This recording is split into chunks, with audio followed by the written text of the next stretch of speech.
ભારત પાકિસ્તાનના યુદ્ધને લઈને સુરત નવી સિવિલ હોસ્પિટલમાં તંત્ર દ્વારા દવાઓનો સ્ટોક કરવામાં આવ્યો, જેમાં injection, tablet, glucose bottle, series વગેરે દવાઓ 3 મહિનાની સ્ટોક કરવામાં આવી છે.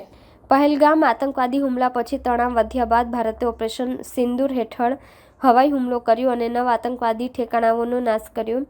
આ પછી પાકિસ્તાનના વળતા હુમલાના જવાબમાં મોટા હુમલા કરવામાં આવ્યા, જેના કારણે લાહોરથી ઇસ્લામાબાદ સુધી ગભરાટ ફેલાયો છે અને ભારત પાકિસ્તાન વચ્ચેનો સંઘર્ષ ચરમસીમાએ છે અને ભારતીય સેનાઓએ પાકિસ્તાનના દરેક હુમલાનો યોગ્ય જવાબ આપ્યો છે. એક તરફ જ્યાં પાકિસ્તાન સરહદ પર માત્ર 48 કલાકમાં ઘૂંટણીએ પડી ગયું છે, ત્યારે યુદ્ધને લઈને સુરત નવી સિવિલ હોસ્પિટલમાં તંત્ર દ્વારા દવાઓનો સ્ટોક કરવામાં આવ્યો છે, જેમાં injection, tablet, glucose bottle, series વગેરે દવાઓ 3 મહિનાની સ્ટોક કરવામાં આવી છે.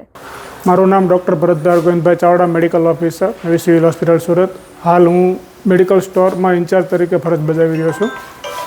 હાલ જે આપણા ભારત દેશની પાકિસ્તાનની યુદ્ધ બાબતમાં જે ચર્ચા ચાલી રહી છે, એ બાબતમાં આપણે સિવિલ હોસ્પિટલમાં કયા પ્રકારનો બંદોબસ્ત ગોઠવવામાં આવેલો છે?